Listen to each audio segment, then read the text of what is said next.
आज का टॉपिक है रेशों से वस्त्र तक। प्रश्न है, वस्त्र धागों से मिलकर बना होता है, तब धागा किससे बना होता है? वस्त्र धागों से मिलकर बना होता है तथा धागा तंतुओं या रेशों से मिलकर बना होता है। तंतु या रेशा से धागा बनता है, धागे से कपड़ा और कपड़ा से वस्त्र बनता है। रेशे मुख्य रूप से कितने प्रकार के होते हैं?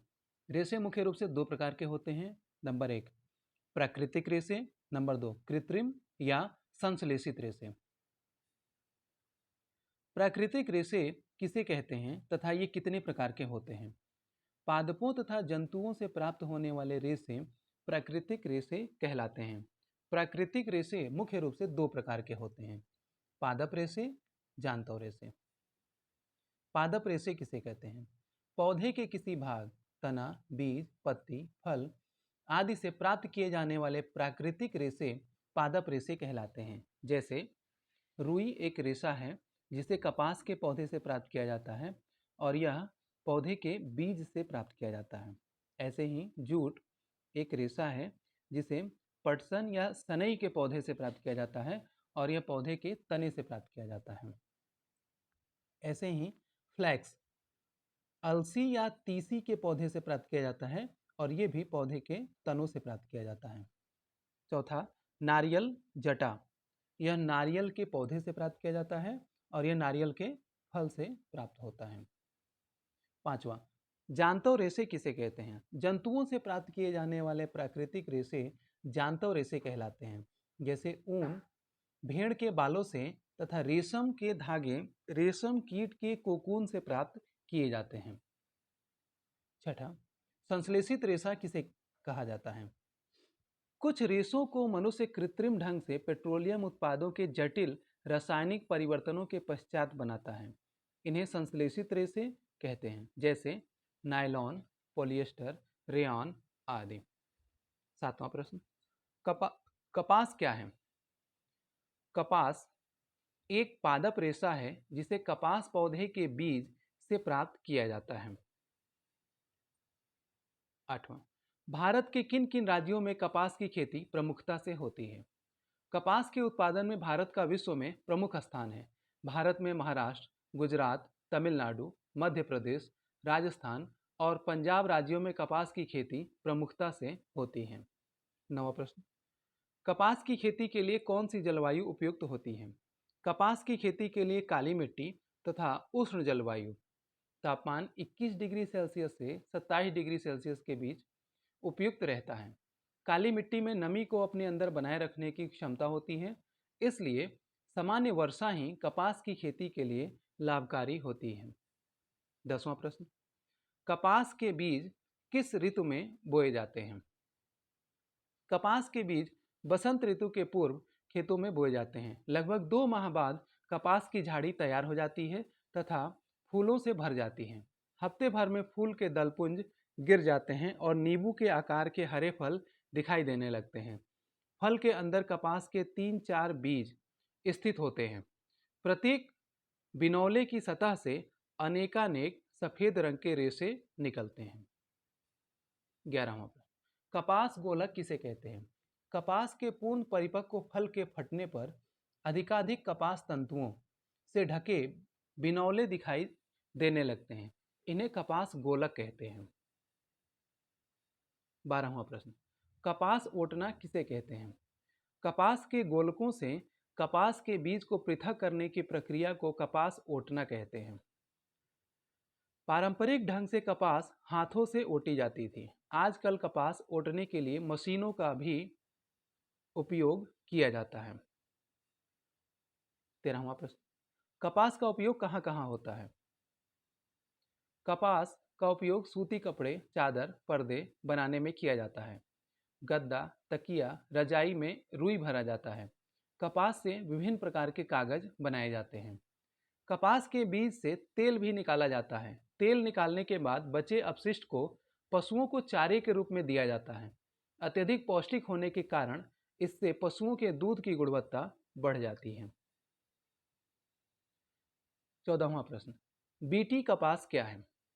पिछले 3 दशकों में विज्ञान की आधुनिक तकनीक जैव प्रौद्योगिकी द्वारा कपास की एक नई प्रजाति विकसित की गई है जिसे बीटी कपास कहते हैं। इस कपास के पौधों में टॉक्सिन उत्पन्न करने की क्षमता है, जिसके कारण कपास फसलों की कीट पतंगों से रक्षा होती है। देसी कपास की तुलना में इसमें न केवल कपास की उत्पादकता बढ़ती है, अपितु इसकी गुणवत्ता भी अधिक हो जाती है। 15वां प्रश्न, बीटी कपास की खेती भारत के किन राज्यों में होती है? भारत में पिछले 15 वर्षों से कई राज्यों में बीटी कपास की खेती हो रही है, जिनमें गुजरात, महाराष्ट्र एवं आंध्र प्रदेश प्रमुख हैं। 16वां प्रश्न, जूट क्या है? जूट एक पादप रेशा है जिसे पटसन पौधे के तने से प्राप्त किया जाता है। भारत में जूट की खेती मुख्यतः पश्चिम बंगाल, असम और बिहार में की जाती है। 17वां प्रश्न, पटसन की खेती के लिए कैसी मिट्टी अधिक उपयुक्त होती है? पटसन की खेती के लिए कछार की मिट्टी, जिसे जलोढ़ मिट्टी भी कहा जाता है, अधिक उपयुक्त होती है। पटसन के बीज वर्षा ऋतु में बोए जाते हैं। 18वां प्रश्न, पटसन की फसल कब काटी जाती है? पटसन के पौधे 8-10 फीट लंबे होते हैं। लगभग 3 माह बाद इसमें पीले रंग के फूल दिखाई देने लगते हैं। सामान्यतः पटसन की फसल को पुष्पन अवस्था में ही काटते हैं, क्योंकि इसी अवस्था में पटसन के तनों से लचीले तथा मजबूत जूट के रेशे प्राप्त किए जा सकते हैं। 19वां प्रश्न, पटसन की रेटिंग किसे कहते हैं? फसल की कटाई के पश्चात पटसन पादपों की शाखाओं व पत्तियों की सफाई करके तनों को बंडलों में बांधकर तालाब अथवा किसी स्थान पर रुके हुए जल में डुबोकर रखते हैं। 4-5 दिनों बाद पौधों के मुलायम भाग गल जाते हैं और रेशे स्पष्ट दिखाई देने लगते हैं। यह क्रिया जल में पाए जाने वाले जीवाणुओं द्वारा होती है। यह प्रक्रिया पटसन की रेटिंग कहलाती है। जूट का उपयोग कहाँ होता है? जूट का उपयोग रस्सी, डलिया, बोरा, टाटपट्टी, दरी आदि बनाने में किया जाता है। आजकल जूट से बनी सजावट की अनेक सामग्री भी मिलती हैं। 21वां प्रश्न, कताई किसे कहते हैं? रेशों से धागा बनाने में रुई के एक पुंज से रेशों को खींचकर ऐंठते हैं। ऐसा करने से रेशे पास पास आ जाते हैं और धागा बन जाता है। इस प्रक्रिया को कताई कहते हैं। 22वां प्रश्न, धागों की कताई किस युक्ति से किया जाता है? कताई के लिए एक सरल युक्ति हस्त तकुआ का उपयोग किया जाता है, जिसे तकली कहते हैं। हाथ से प्रचलित कताई में उपयोग आने वाली एक अन्य युक्ति चरखा है। बृहद पैमाने पर धागों की कताई मशीनों की सहायता से किया जाता है। कताई के पश्चात धागों को रील पर लपेटा जाता है। 23वां प्रश्न, किस प्रकार के वस्त्र खादी के वस्त्र कहलाते हैं? स्वतंत्रता आंदोलन के समय राष्ट्रपिता महात्मा गांधी जी ने ब्रिटेन के मिलों में बने आयातित कपड़ों का बहिष्कार किया तथा चरखे द्वारा हाथ के कते धागों से बुना वस्त्रों का उपयोग करके इसे लोकप्रियता प्रदान किया था। इस प्रकार चरखे से बने वस्त्रों को खादी का नाम दिया गया। अगला प्रश्न, धागे से वस्त्र कैसे बनाया जाता है? धागे से वस्त्र बनाने की कई विधियां हैं। उनमें से प्रमुख हैं बुनाई तथा बंधाई। बुनाई किसे कहते हैं? धागों के दो सेटों को आपस में व्यवस्थित करके वस्त्र बनाने की प्रक्रिया को बुनाई कहते हैं।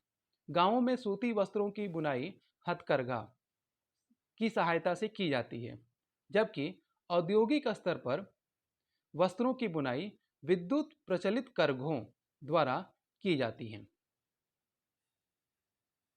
अगला प्रश्न, बंधाई किसे कहते हैं?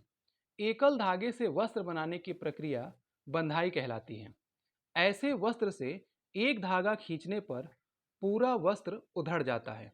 बंधाई हाथों से अथवा मशीनों से भी की जाती है।